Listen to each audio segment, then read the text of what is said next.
Muy buenos días, soy Nami Stara. Hoy les voy a hablar de la primera parte de biología molecular para el USMLE Step 1. Como saben muy bien, la dogma central de la biología molecular es el traspaso de información que contiene el ADN o DNA a ARN y posteriormente esa información le va a dar la secuencia de aminoácidos que va a convertir en proteína.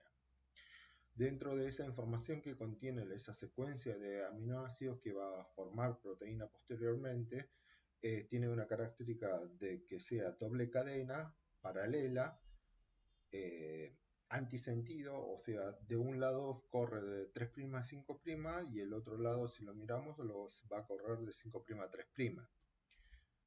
Después se unen para formar ocho proteínas que van a, perdón, cuatro proteínas que van a formar una histona. Eso le da dos vueltas y media para formar lo que llaman nucleosoma, y para que no se desenganche el ADN está la parte de histona tipo 1 para mantener esta estructura del nucleosoma. El nucleosoma a su vez se va a unir, se va a conformar como una estructura eh, de astas, de rotor de algún motor, etcétera, que se llama estructura de solenoide, porque tiene una forma de sol redondo y tiene haces que forman cada nucleosoma de un lado. Y eso se va condensando y va a formar una estructura llamada eucromatina. El eucromatina se va a condensar aún más en caso de entrar en la fase de la mitosis o la meiosis, o sea, división celular, y va a formar lo que es la heterocromatina. ¿Qué va a pasar cuando esa información que contiene el ADN tenga que expresarse? Lo que va a generar es la predominación de metilación de la parte de histonas para que esta información, este fideo de ADN que estaba enrollado en lo que es nucleosomas, se desenvuelva y pueda expresar esos genes. En esta foto pueden ver lo que es la parte de eucromatina con la parte de los nucleosomas, que son estas perlitas que ustedes pueden ver ahí. Después el ADN tiene una estructura química que puede dividirse en lo que es purinas y pirimidinas. Y a su vez estos son los bases nitrogenadas. Los bases nitrogenadas son nucleósidos que están unidos con un azúcar.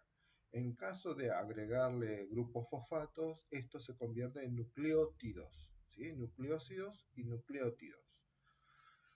Dentro del fosfato ustedes van a encontrar que hay monofosfato, difosfato y trifosfato. Trifosfato es el máximo componente de reservorio de energía. Principalmente lo que van a ver a nivel de como moneda corriente de intercambio de energía, el ATP y el GTP, ¿sí? En caso de, por ejemplo, la migración o el movimiento de la dineína o la quineína de la parte del microtúbulo, van a utilizar GTP o ATP, depende de lo que necesiten, pero en general, como moneda corriente más usado, como si fuese dólar a nivel mundial, sería el ATP. Tengan en cuenta esto, está el nucleótido cuando ya le agrega un fósforo, eh, dos fósforos o tres fósforos, máximo son tres fósforos. Después se unen distintos la parte de purinas, que son reservorios de energía, como les dije, le comenté anteriormente, y las pirimidinas, que van a tener una estructura trifosfática para poder generar la parte de duplicación del ADN. Necesitan estar cargados para poder utilizar como fuentes de síntesis de ADN. Después está la parte de pirimidina o purina, necesita ser sintetizado, pero también es una forma mucho más eficiente en caso de purina ser reconvertido, o sea, reciclados la estructura que ya formaron. Ahora ya van a ver por qué. Dentro de lo que es el síntesis del novo de pirimidina, es el principal punto es el carbonil fosfato que se une que se convierte en ácido orótico, pero el leflunomide va a intervenir o inhibir la conversión, con lo cual lo que hacen es disminuir la materia prima para la síntesis de ADN. Fíjese que cuando se forma el ácido orótico, después se le une el fosforribosil pirofosfato para poder convertirse en uracil monofosfato. Posteriormente van a ser fosforilado una vez más, lo convierte en uracil difosfato y esto después se lo convierte en citosina trifosfato o desoxi uracilo difosfato. De acá, posteriormente, el uracilo, desoxiuracilo, se convierte en desoxitimidina que va a intervenir en la síntesis de la cadena de ADN. Pero dentro de este proceso se pueden utilizar drogas para inhibir. Por ejemplo, en caso de el metotrexato del trimetoprima y el pirimetamine inhiben la parte de reciclaje de tetrahidrofolato. El hidrofolato, cuando hay una deficiencia de folato, lo que van a ver es una anemia megaloblástica. Pero en caso de utilizar esto, lo van a utilizar ¿para qué? Para que haya menor cantidad de formación del ADN, o sea, tiene un efecto de inmunosupresor, pero a su vez interfiere en tratamientos anticancerígenos que principalmente está targeteado en la síntesis o en el reciclado de los nucleótidos. El hidroxiurea interviene en la conversión de citosina trifosfato o desoxiuracilo difosfato y la conversión de uracil monofosfato que posteriormente se va a convertir en timina. Si no hay timina, no hay ADN. Interviene en la parte de duplicación principalmente. Recuerden que lo que es ADN es adenina se une con timina y guanina se une con citosina. Pero en caso de ARN, lo que es adenina se une con timina y uracilos, guanina se une con uracilo. Esa es la gran diferencia en cuanto a la parte de uso de bases pirimidínicas para la síntesis de ADN. Fíjense, la parte de síntesis de novo de las purinas es mucho más complejo que las pirimidínicas. Lo que hace es que necesita glicina, dos moléculas de formato, una glutamina, un ácido aspartico y un bicarbonato para formar los anillos, ¿sí? Entonces necesita mucho más recursos, es ineficiente. Con lo cual, lo que en general se utiliza más de el reciclado, el sistema de reciclado, en vez de síntesis de novo. No quiere decir que no lo puedan hacer, pero el sistema natural de la naturaleza es mucho más eficiente y va a utilizar caminos que sean que requieran menos cantidad de energía.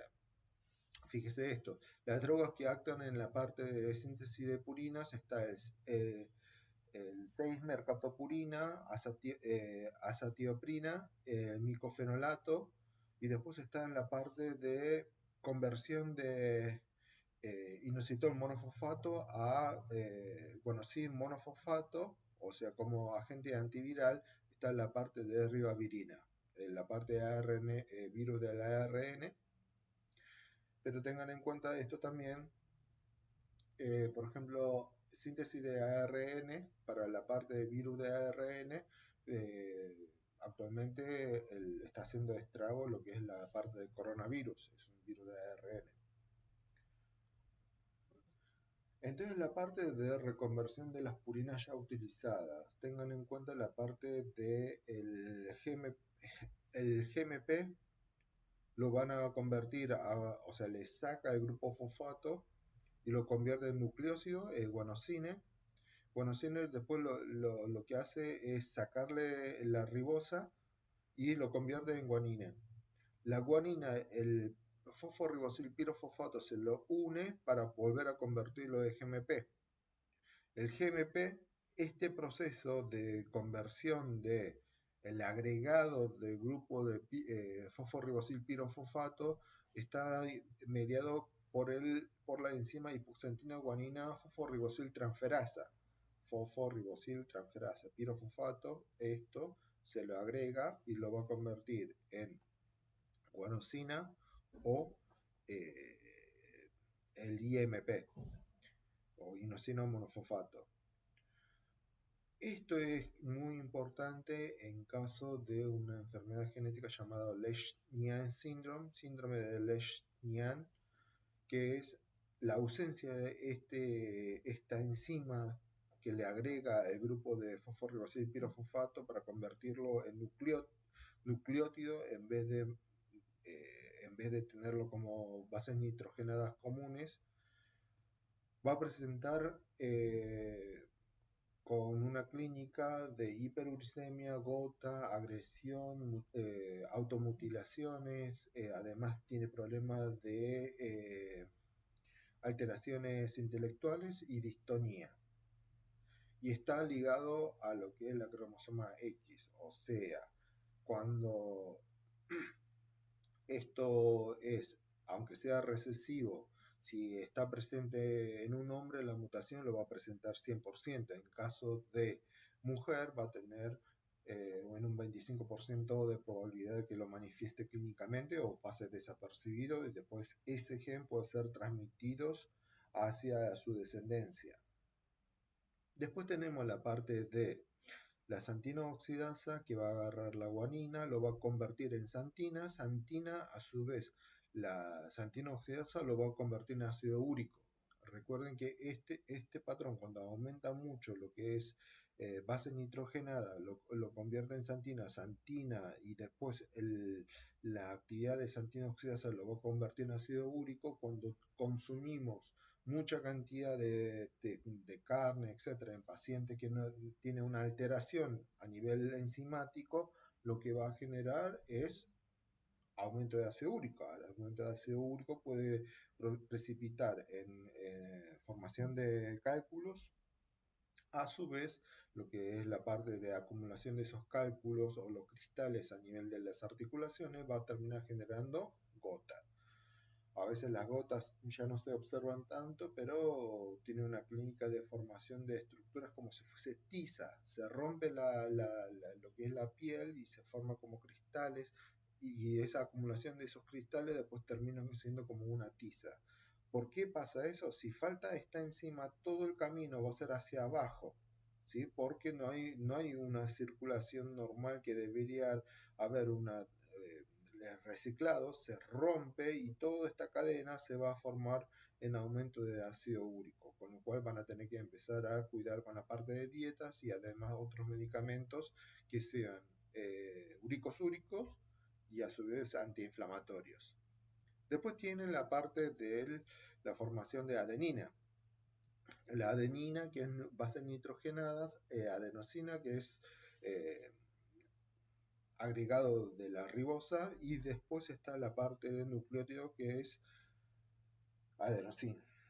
Después esto hay una conversión de adenosina hacia inosina a través de la enzima de adenosina desaminasa, o sea, le saca una amina, entonces se convierte en inosina. En caso de una deficiencia en cuanto a la enzima esta enzima lo que va a terminar es una inmunodeficiencia combinada severa que disminuye todos los tipos de células de la inmunidad, y esto va a terminar con una inmunodeficiencia de estos pacientes para la parte de como virus y algunos tipos de bacterias intracelulares, etcétera, se va a manifestar muy severamente. Entonces, ya tenemos la estructura o la forma de síntesis de novo de las pirimidinas, purinas, y la parte de reciclado de las purinas. Y con eso ya tenemos lo que son las balas o el pool de materia prima para aumentar nuestro pool de ADN. Durante este proceso, cuando la célula entra en la etapa de síntesis dentro del ciclo celular, lo que va a hacer es la helicasa va a abrir esa unión de puente de hidrógeno que existe en la célula, en el ADN. Y esto va a dejar libre esta línea de ADN madre, esta línea de ADN madre, y después se va a formar síntesis a través de las pares de bases correspondientes a cada par que contiene la línea de la madre, y después va a ir sintetizando de nuevo.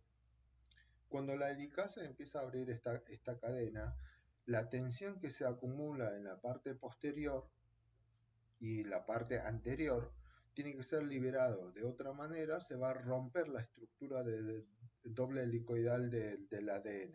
Entonces está en la parte de las topoisomerasas que cortan una cadena, gira para liberar esta tensión que se va generando cuando hay una apertura a través de la helicasa. En caso de eucariotes, el irinotecan, topoitecan inhibe la topoisomerasa 1, que es la que corta una sola cadena, gira y lo vuelve a unir, o etoposide y teniposide, que es topoisomerasa 2, que la que hace es cortar las dos cadenas, gira una vez y lo vuelve a pegar. Obviamente la liberación de tensión es mucho más efectivo la topoisomerasa 2.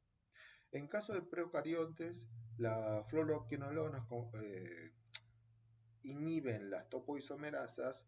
Los procariontes clásicamente tienen que entenderlo como bacterias. Las fluoroquinolonas son lo que es gatifloxacina, levofloxacina, etc.